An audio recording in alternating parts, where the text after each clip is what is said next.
Olá, sou a Cibele, hoje estou com um convidado especial aqui e queria pedir para você se apresentar, contar um pouco do que você faz, qual que é seu dia a dia e seus principais desafios aí na sua carreira.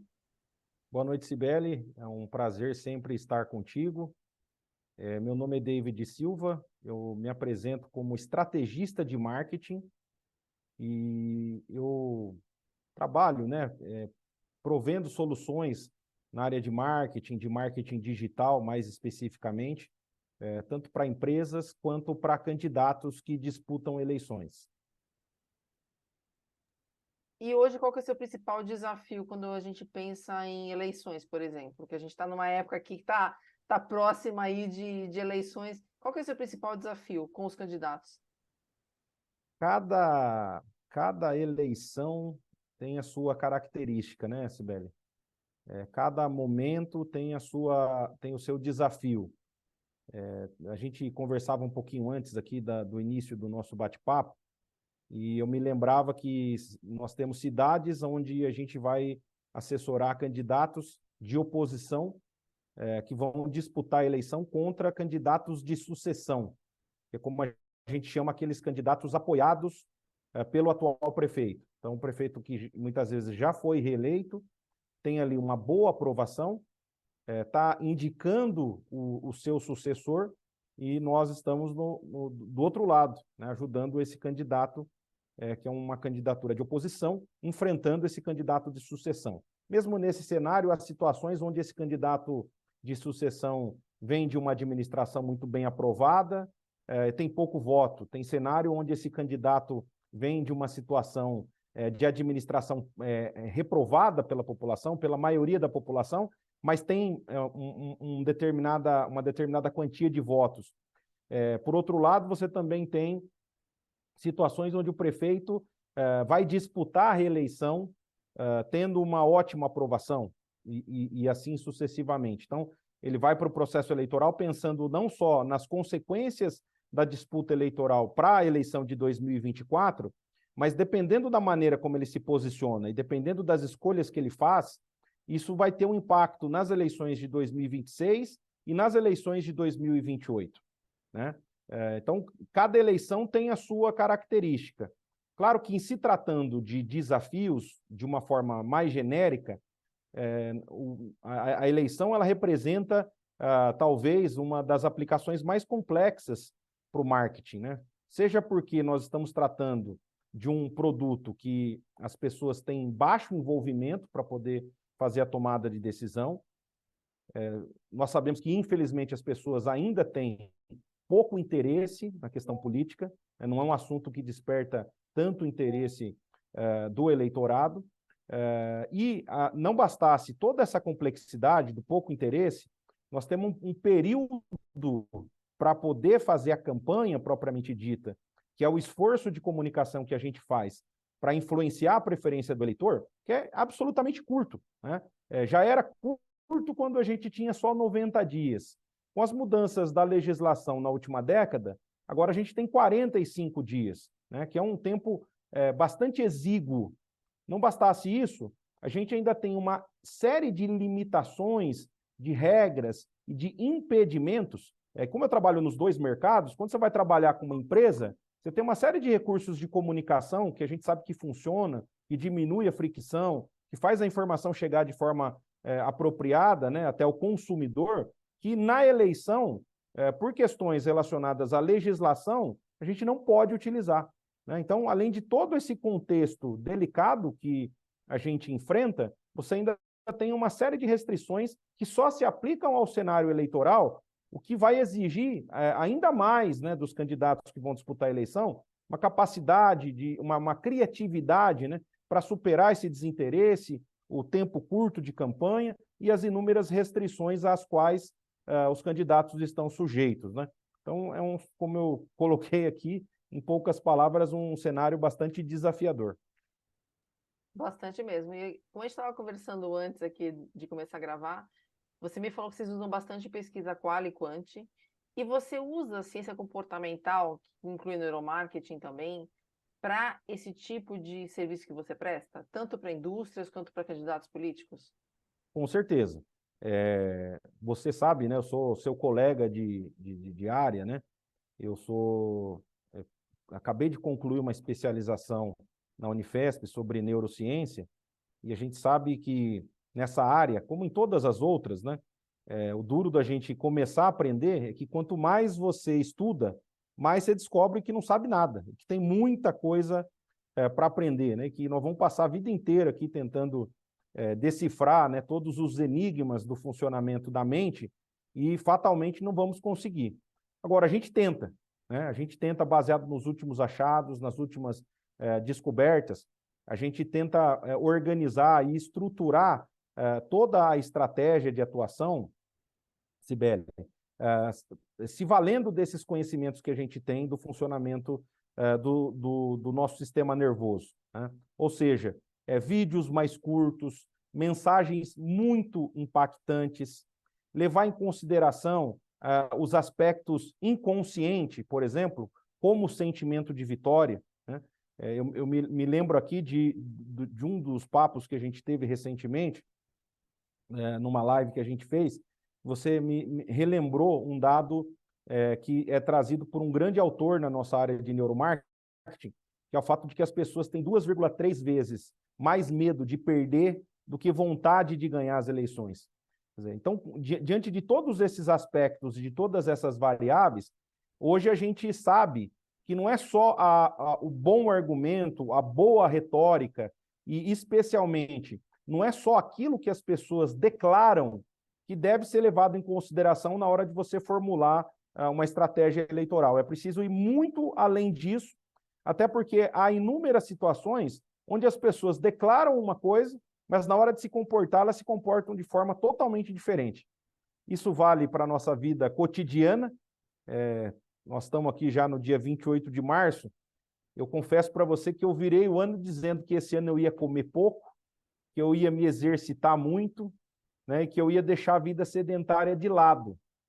Ocorre que, dependendo do ambiente onde a gente se encontra, dependendo dos estímulos aos quais nós estamos expostos, tem uma série de decisões que a gente toma em relação a essas áreas que são tomadas sem a mesma reflexão que a gente imaginou que faria na virada do ano, né? Isso se aplica também na questão eleitoral, né? Se você pega muitas vezes as respostas declaratórias, né, dos entrevistados, das pessoas que vão se submeter a uma pesquisa ou a um estudo qualquer, e aí você pergunta para ela assim, ó, quais são as qualidades mais importantes para você escolher o seu candidato a prefeito? E muitas vezes as qualidades vão ser muito parecidas. Se a gente olhar tanto a nível Brasil quanto em outros países do mundo, via de regra, as pessoas vão declarar que estão buscando bons administradores e pessoas honestas. Essas são duas características muito importantes. Porém, se não fosse o ficha limpa, lei contra a qual existe uma série de críticas, mas se não fosse a lei da ficha limpa impedindo algumas candidaturas de serem registradas, o eleitor estaria até hoje elegendo gente com uma infinidade de condenação, a despeito daquilo que ele declara nas pesquisas declaratórias, ou seja, num perfil que, na hora de se comportar, ele muitas vezes se comporta de uma maneira muito diferente daquilo que é a opinião dele, né? Criando o que a gente chama tecnicamente de dissonância cognitiva, né? Ah, eu quero eleger um bom administrador. Quantas e quantos municípios, quantas cidades a pessoa se torna prefeito e entrega muitas vezes a administração pública para um próximo prefeito em frangalhos, porque nunca administrou absolutamente nada na vida, não tem noção nenhuma de administração, não tem perfil psicológico de administrador, que é outro aspecto que a gente utiliza muito aqui no dia a dia, quando vai contratar, até quando vai conhecer melhor os clientes, e que muitas vezes, em função dessas limitações, acaba tendo um desempenho pífio, né? Ou seja, agindo como um mau administrador, o que também contraria um pilar que aparece muito nas pesquisas e nas respostas declaratórias, né? Onde elas apontam sempre a predileção por bons administradores. A gente acaba respondendo aquilo que mais convém, né? Para que a gente seja socialmente aceito. Então, de repente, a gente não pode falar, eu vou, não é socialmente, não é politicamente correto a gente falar assim, eu vou votar em alguém que se parece comigo, por exemplo, que a gente faz isso. Quando você, né, Muito. você tem sua empresa, você vai contratar alguém, que você vai fluir rápido, né? Alguém que tenha muito, muito a ver com você. E é por isso que empresas mais estruturadas, maiores, elas têm um RH que falam, não, vou contratar alguém diferente de você para somar. Porque essa diversificação de ideias, de personalidades é que enriquece o negócio. Porque a gente tende a escolher quem parece com a gente.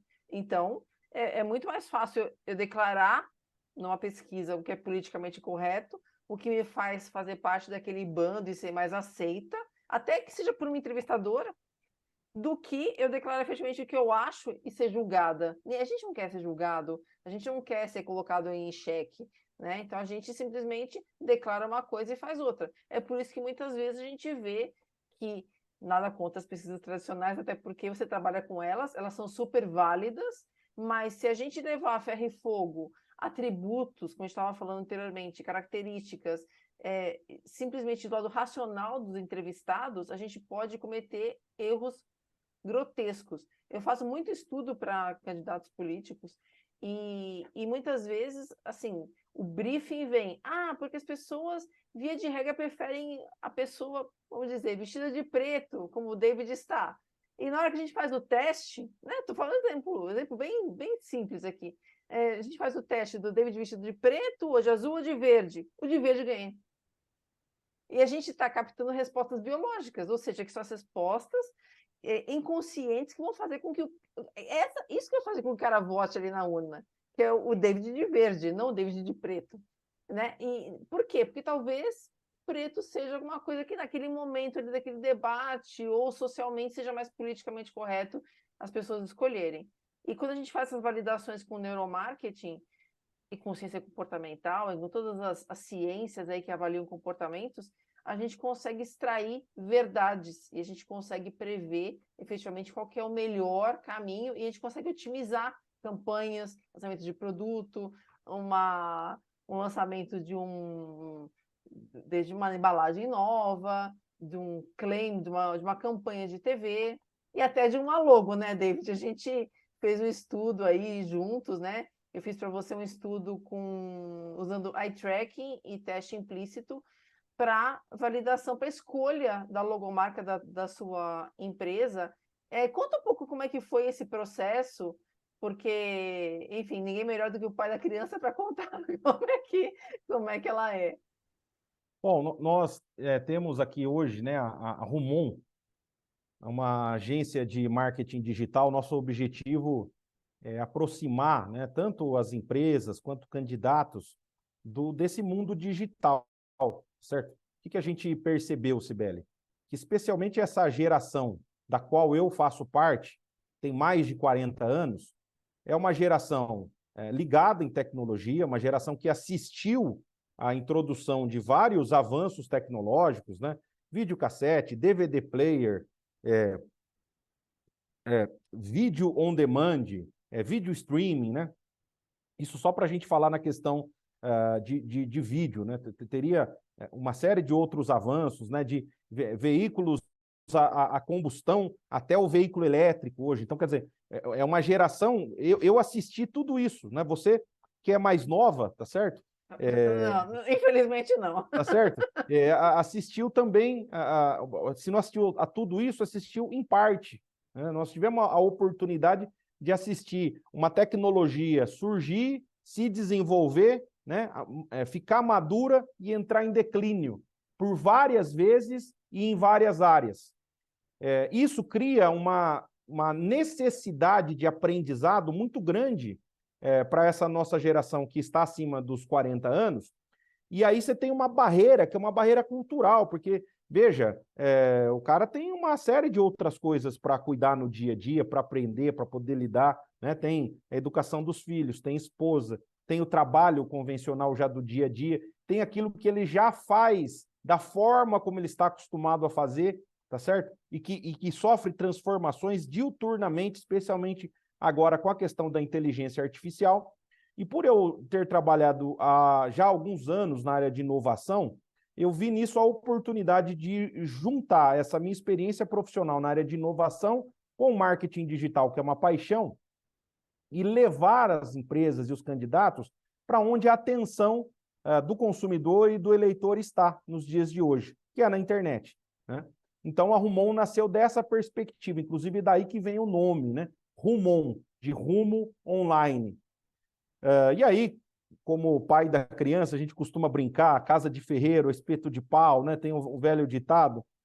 Quando a gente foi fazer a logomarca, eu, muito apaixonado que sou pela área de neurociência, pela área de neuromarketing, pelo comportamento humano, adotei um posicionamento, né, e uma titulação para a minha marca, que depois ela se mostrou de difícil compreensão para aquelas pessoas que procuravam o serviço, né? Eu já estava me posicionando como uma agência digital de neuromarketing num momento onde muita gente ainda sequer conhece em profundidade que é o marketing digital. Então, a gente partiu para uma ideia de simplificar isso, né, de adotar um conceito que tivesse um significado mais amplo para o mercado e para as pessoas. E aí, nesse momento, a gente tinha uma infinidade de escolhas a serem feitas. E confesso que eu tinha ali a minha predileção, a minha esposa tinha a predileção dela, parceiros, fornecedores, colaboradores tinham outras predileções, e eu gostaria de escolher, de apresentar a marca de uma forma que fosse de fácil compreensão e assimilação pelo meu público-alvo. E aí, ao invés de buscar as respostas declaratórias, eu procurei você e disse, Cibele, vamos fazer uma pesquisa de neuromarketing para eu poder escolher com assertividade a marca que será adotada pela minha empresa nos próximos anos?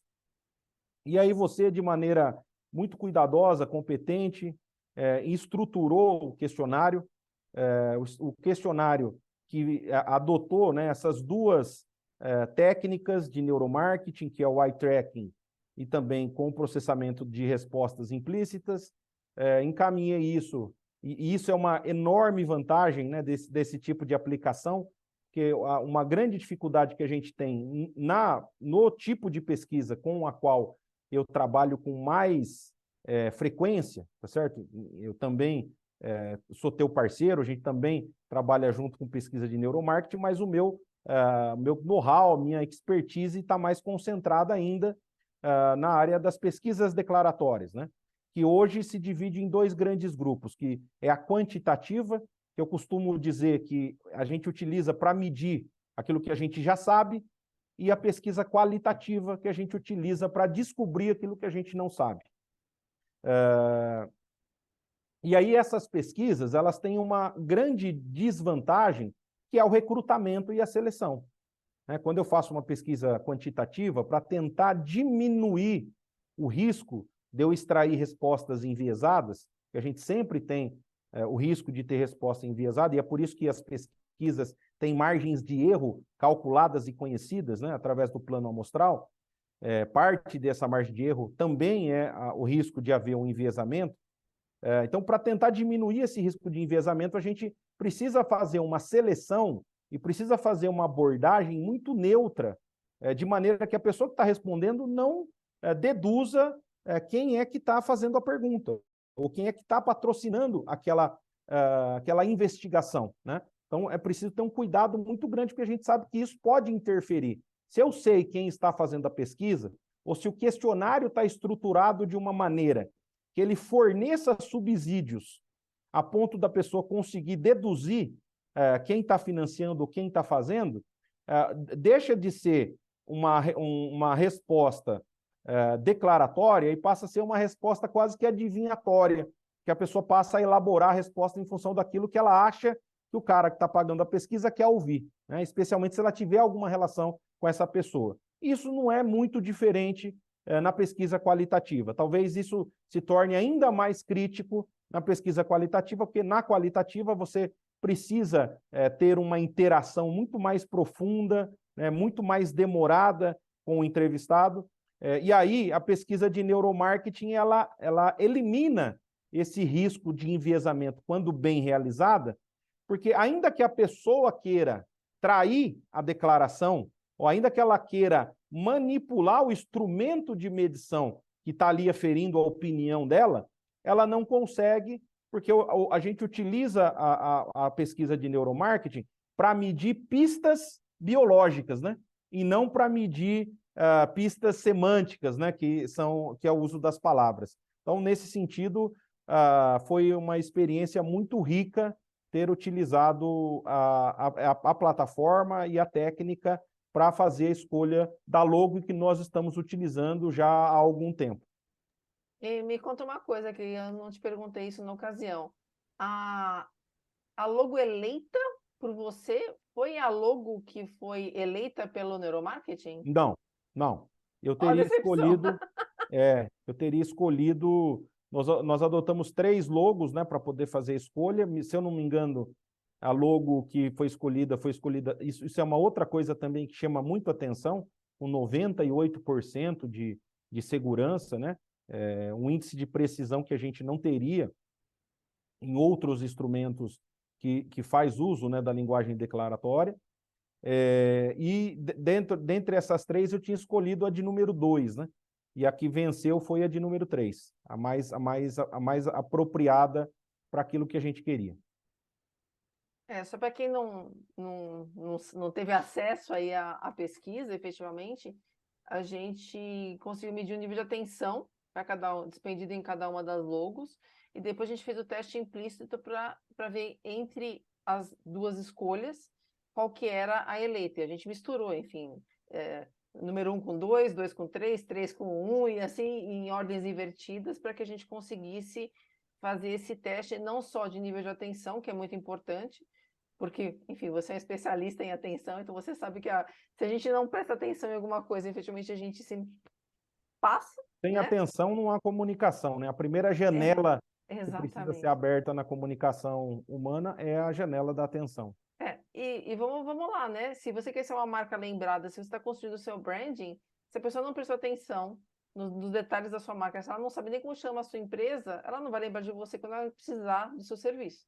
Então, temos um problema. Então, a gente mediu todos os aspectos, todos os indicadores que incluíam atenção para cada logomarca, e depois a gente fez a segunda etapa do teste implícito, que fez essa validação, e nos cruzamentos, realmente, a gente escolheu. Eu não sabia que tinha sido outra, mas isso mostra o quanto que a gente, em empresas, a gente pode fazer escolhas erradas, né? Imagina se você fosse o presidente de uma empresa e você falasse assim, não, vamos com essa, porque essa aqui é a que eu gosto mais. E efetivamente a gente descobrisse que era outra, né? Imagina assim, você toma um top-down, manda fazer daquele jeito, quando dá errado no mercado, o produto ou o serviço que é lançado, a culpa foi de quem? Não foi de quem mandou fazer daquele jeito, certo? Sem Então, dúvida. para justamente evitar esses desvios aí, né, do que efetivamente o que a gente gosta, esse buraco infinito que tem entre o que a gente gosta, o que a gente declara e efetivamente o que acontece na mente nossa pessoa, do nosso usuário, é que a gente usa esses dados biológicos para fazer essa validação. Porque, enfim, como você falou, não tem como mentir, não tem como a gente controlar para onde que vai a pupila, não tem como controlar qualquer velocidade de resposta do nosso sistema inconsciente, não tem como. E a gente descobre efetivamente a verdade, que é, como a gente estava falando de marketing político, é esse inconsciente que vai apertar o botãozinho ali na urna, né? Então, é isso. Você acha que você teria conseguido ter esses indicadores com a precisão que a gente conseguiu nessa pesquisa de neuromarketing com dados declarativos? Bom, primeiro, não com a rapidez que a gente conseguiu, né, com a plataforma de neuromarketing, e também, sem dúvida nenhuma, não conseguiria com a mesma assertividade, né, que a ferramenta nos trouxe. Isso é indiscutível, né? Indiscutível. E vamos lá, você tem várias campanhas rolando aí, você tem vários clientes, e eu sei que você é um fã da neurociência, assim como eu, e você usa e pretende continuar usando o neuromarketing para fazer as validações. Eu trouxe o seu case aqui da Logo, porque é um case real, realmente Sim. aconteceu, aconteceu. É, Assim, uma pessoa que está assistindo a gente aqui, que está vendo esse vídeo e fala assim, uau, mas eu nunca usei, eu não sei se eu vou usar. O que que você falaria para essa pessoa em relação à ciência comportamental, à neurociência? Por que você acha que ela deveria abrir a cabeça e usar esse tipo de tecnologia e de ferramenta? Bom, se ela não usar, né, já já ela vai ser engolida por alguém que está usando. Eu acho que é simples assim, né? A tecnologia não tem muito para onde correr, né?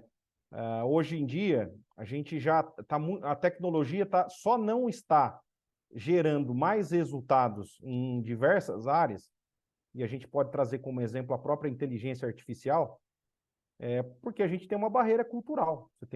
As pessoas têm um limite até onde uma geração, pelo menos a média daquela geração, consegue chegar em termos de aprendizado, tá certo? Nós não vamos conseguir acompanhar a velocidade das transformações que estão sendo realizadas. E essa não é uma característica do David ou da Cibele, né? Porque quando a gente fala de capacidade de aprendizado, a gente falava um pouquinho sobre isso antes desse nosso bate-papo, está mais do que demonstrado que, havendo motivação, nós somos capazes, né, de aprender qualquer coisa a qualquer tempo e em qualquer idade. Isso está mais do que demonstrado. Claro que com o passar dos anos, a gente vai tendo um pouquinho mais de dificuldade do que quando a gente tinha menos idade, tá certo? Agora, o fato, né, a questão que precisa ser destacada é que, apesar dessa capacidade quase que ilimitada de aprendizado que nós temos a gente vive num contexto, né? A gente vive numa sociedade, com os nossos afazeres, com as nossas obrigações, e aprender é só uma parte das nossas atribuições, ou é só um dos comportamentos que a gente precisa ter para se adaptar ao meio, né? Existem muitos outros comportamentos que a gente precisa adotar. E quem limita esses comportamentos é a cultura da sociedade, é a cultura da geração, é a cultura do indivíduo. E hoje a cultura tem limitado a expansão e o desenvolvimento de inúmeras frentes. Talvez, não tenho certeza, mas é um assunto para discutir só isso, né? Talvez até essa questão das pesquisas, né? Esse salto das pesquisas declaratórias para as pesquisas observatórias, né? Que eu estou classificando a de neuromarketing como uma observatória, porque ela vai observar a função biológica, né?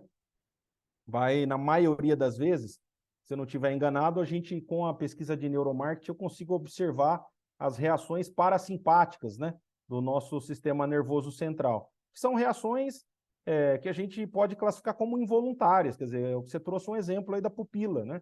Pupila o cara não controla se ela vai dilatar ou se ela vai contrair, né? E dependendo de como ela dilata e dependendo de como ela contrai, tem uma mensagem, né, nessa reação, porque isso é uma reação que a gente tem quando está exposto a um estímulo visual, no qual a gente vai prestar atenção querendo ou não querendo, né?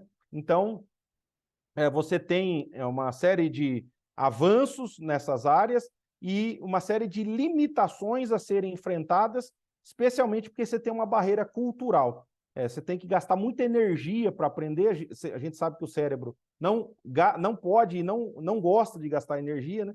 Nosso cérebro ele é pouco eficiente, inclusive, nessa tarefa de aproveitar a energia. Então, você tem uma questão cultural que nós precisamos ver como que a gente vai, na nossa geração, né, a gente vai conseguir superar, não só na área da pesquisa, como em tantas outras aplicações, na saúde, na inteligência artificial. Tem muita coisa que a tecnologia já desenvolveu, já nos trouxe, já nos traz, mas que por uma questão cultural a gente não consegue alcançar. A pesquisa de neuromarketing é apenas uma dessas questões, né?